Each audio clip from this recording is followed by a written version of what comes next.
Welcome to the Golf Spotlight. I'm Ralph Irvin here in the Golf Shop studio, and today we are talking about the latest irons from the folks at Titleist.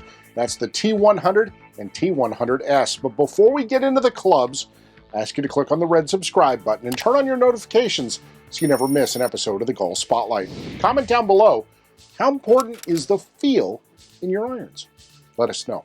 But now, let's get technical as we are joined by the Director of Irons Development with Titleist R&D, as Marnie Inez joins us. Marnie, it's great to see you again. Thanks for having me. It's good to be back.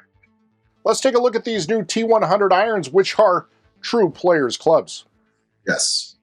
So, as you know, this is the successor to the T100 that's out there right now, which is on most given weeks the number one played iron on tour. It is always a daunting challenge to replace this category because you've got so many people in the camp of like, don't mess it up.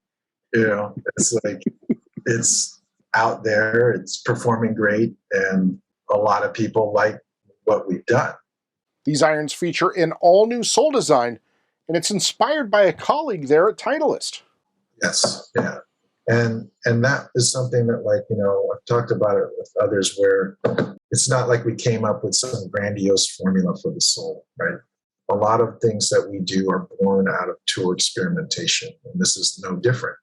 The other thing that I can talk about here is that we have another team with a guy named Bob Boke, who's done a lot of experimentation on soles and sole design. So we said, hey, let's take a look at a pitching wedge of theirs. Let's take a look and talk about what is it that led them to where they are with their pitching wedge design and see if we can essentially move that into easily doing a pitching wedge for an iron, obviously, but then kind of take what's there and then morph it back into the rest of an iron set. And it had to do with manipulating bounce as you go across the sole and finding what works better out of different types of lies with different types of players, right? And trying to find something that works generally better for most players because, nothing works perfectly for everybody, but we're always trying to find the solution that fits the greatest cross-section of players. Make prototypes, test, get the feedback, make a new one. It's an iterative process to come to the solution that we ended up with in T100. You were trying to improve turf interaction, but that single change creates other questions that must be answered, including the weighting. And you accounted for that with new tungsten in these clubs. Correct. So we have, we're using a higher density tungsten now than we have in the past. We're using a different process to secure the weighting in the head than we have in the past. It's a process called brazing, which is used in aerospace and other industries. But it's really a process that's very good at joining dissimilar metals, right? And so with 18 density tungsten being one of the purest forms, it's allow you to have a mix of metals in the alloy that you could either weld in, like our previous 17 density tungsten and a couple other models. So by going to 18 and using brazing, it's a very efficient method for us versus welding. It allows you to attach surfaces together as opposed to just edges, right? When you weld something, typically you're attaching edges of parts to one another. But with brazing, you're able to actually mechanically bond surfaces together. So using heavier density tungsten, of course, allows us to be more efficient at placing weight where we want it to get CG location, the moment of inertia, combinations that we look to have in each of our irons. Let's talk about the face because really that's where the contact happens. Right. So with T100, we're still using SUP10 as the forged material for this product. It is a little different in its construction versus the predecessor. So now we have in the forging, the face and the hosel and part of the sole are all made in one piece versus before in the long and mid irons, we had basically the upper portion of the face, the entire sole, and the hosel were made in the forging, and it was pulled out.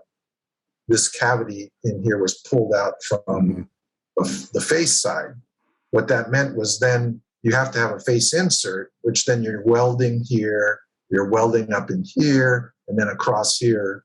And that's not really an ideal place to have a weld, right? Because then you have to machine it off, and then along the leading edge, you have to reshape the leading edge there to get a consistent shape, right? But that's a lot of polishing there that you now, with it all being in the forging, you have much less to do there in terms of polishing to shape, and it's a more consistent part now. I'm sure the biggest question from the pros was, how's the feel? We're always trying to improve feel for this category, and with this model, there was a structural change to this bar that you see here. So you can see the top surface of it here, and you can't really tell how thick that rib is that runs across the middle of the head because there is another cavity in there, right? So there's a rib that runs across here that we changed the structure, added some material there to get that feel dialed in for this generation. We've gotten really good response in terms of the feel of this product versus the current one. But you weren't done with the T100s because you were also releasing the T100s. Yeah, so this one's really easy to talk about, right? Because everything you had for this iron, for the T100, it's like it all applies to the T100s. The only thing is the loft is different. So we've given players 2 degrees less loft to give them more distance.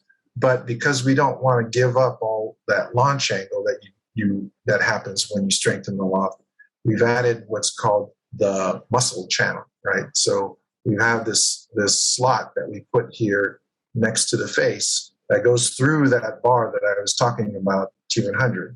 So now when you go through that bar, now that face has room to move, right? So, and we know that when you give that compliance to the face, what happens for the players that they get more launch and they get a little bit more speed too. And giving them more speed also gives them a little bit more height, right? So if you get more speed, more height, you get more launch, more height, and then on top of that, being able to lower the CG a little bit in this product from the weight that's freed up there, because it's replaced with a polymer, replacing steel with a polymer that's lighter in weight.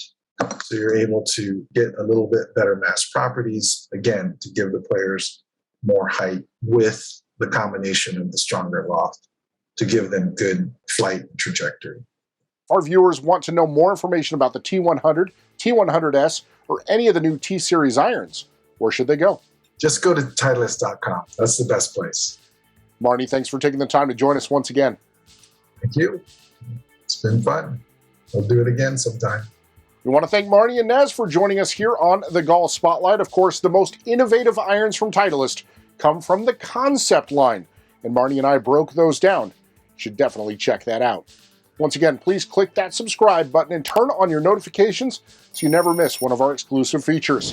Have a question? Leave a comment down below. We always reply. Follow us on Twitter at Golf Spotlight. Get the latest from us on Instagram at The Golf Spotlight. Listen to the Range Podcast, where we go behind the curtain with some of your favorites in golf by talking to the men and women behind their creation.